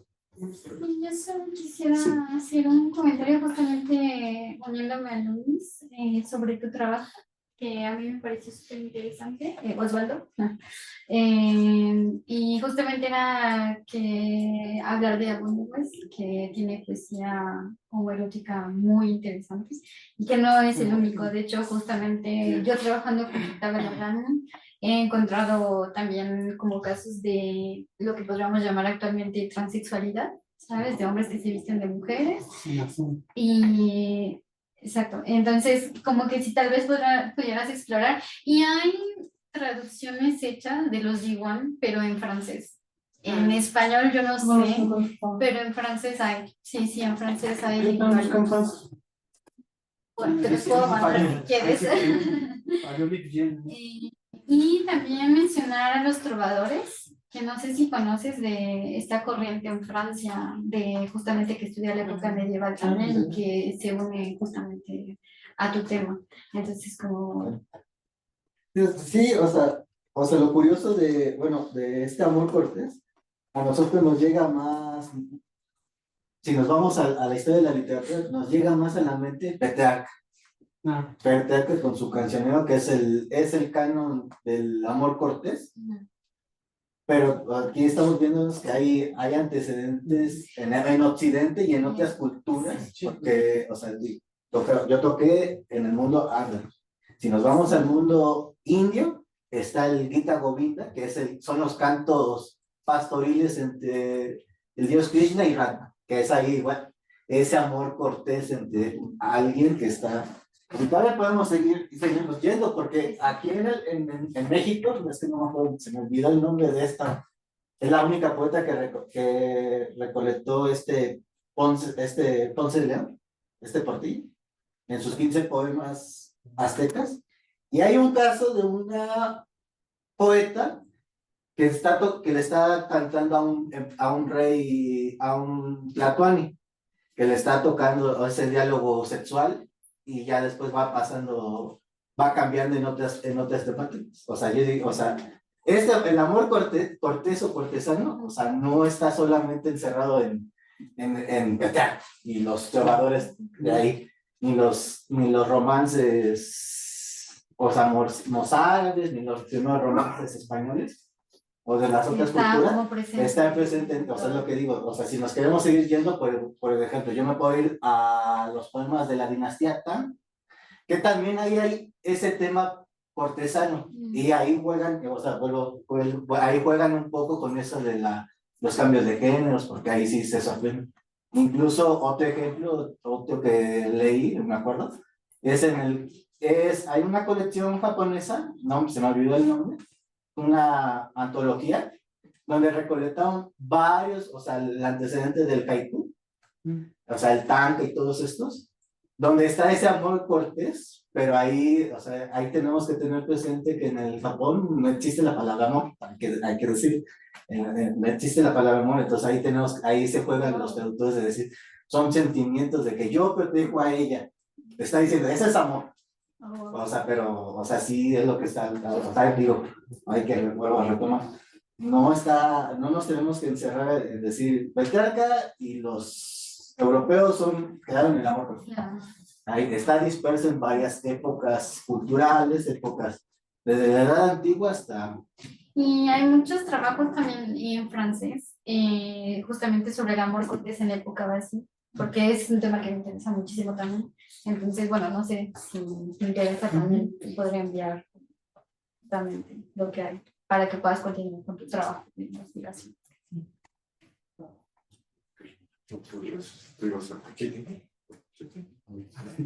Primero me gustaría hacer una pregunta a Ilse. Bueno, ya nos hablaste de que finalmente no te dio tiempo de abordar esta tercera novela, cuestiones de que, bueno, pues escribiste esto antes, pero no sé si ya la pudiste leer y la pudiste leer, no sé si nos puedas hablar un poco como de tu análisis y si lo pudieras, o sea, puede ser uno o dos ejemplos como algo muy corto de esto mismo que tú has trabajado, cómo se sigue viendo ahora en esta novela, quizá pudieras darle aprovechando que estás aquí, que pues no sé si lo puedas escribir en otro momento, pero que podamos pasar un poco. Y para Janet, bueno, algo que se me hizo muy interesante de tu texto, bueno, que me interesó justamente es que tú hablas de que parte de la complejidad de lo que estás haciendo para tu doctorado es que tienes que hacer bueno, que estás trabajando en traducción, ¿no? Estás trabajando con traducción. Y hablaste o mencionaste que pasas, bueno, el árabe al español y después de ahí al francés, o algo así entendí.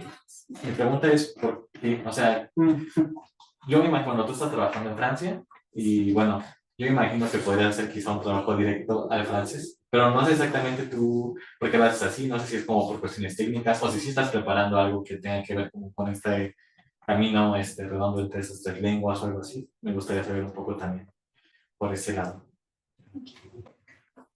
Bueno, en el último tomo, Jean Portaré Le Feu, se basa como en la última generación, como que cada tomo va siguiendo una generación, primero la de Mathilde, luego la de sus hijos, de Aisha y Selmy, y la última es de la hija, bueno, las hijas de Aisha, que son Mía e Inés, creo.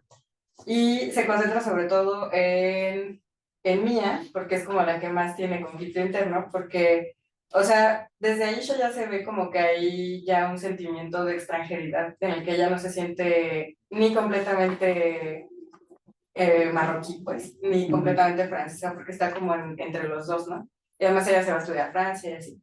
Entonces un poco eso lo hereda también su hija Mía. Y a la par, esta novela aborda muchísimo más las cuestiones políticas y como movimientos y así, porque en esa época es después de la independencia de Marruecos, de que termina el protectorado francés y el español, y hay como un momento de un vacío de poder en el que después se instaura como, pues unos años muy duros de persecución y así. Entonces, el papá de Mía es víctima también como de estas cosas políticas y hay como un rechazo a todo eso que está pasando en Marruecos, entonces también hay como mucha esta insistencia de irse, ¿no? De mirar hacia otro lado. Y la cuestión de la autoridad está como muy en ese aspecto. Y otra cuestión que es muy interesante es que Mía es lesbiana, entonces también es como este descubrimiento y este rechazo primero y así. Muy interesante. Pero sí, esa novela se me hace la más política de las tres. Para responder a tu pregunta, en parte estoy haciendo la traducción en español porque tengo como proyecto también justamente empezar a promover un poco más la traducción de la literatura árabe medieval en español, que nos hace muchísima falta. Y también porque para mí sigue siendo más simple hacer árabe-español. Porque el lenguaje es muy soutenu, como diríamos en francés, ¿sabes? Del árabe clásico y después al español, que bueno, ya tener que hacer como este langage soutenu, y después del español al francés es mucho más simple como poder hacer el equivalente, ¿sabes? Y encontrar como justamente primero las palabras en español complejas que se vayan traduciendo al francés. Entonces, es como, por una parte, para poder publicar tal vez las traducciones en español y por otra, porque también es mucho más simple. Implica mucho más trabajo, pero al final pienso que tal vez puede traer más frutos. Bueno, pues muchas gracias. Acabamos el tiempo.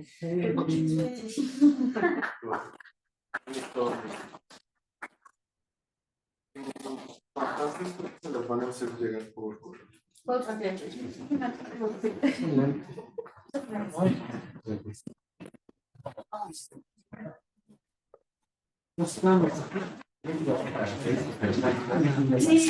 Sí, sí. Así es. Regreso a- No, no, no. Sí, Bueno, los papás de Shakira, comida que no. Sí es cierto, ellos van a estar acá. Sí, supongo que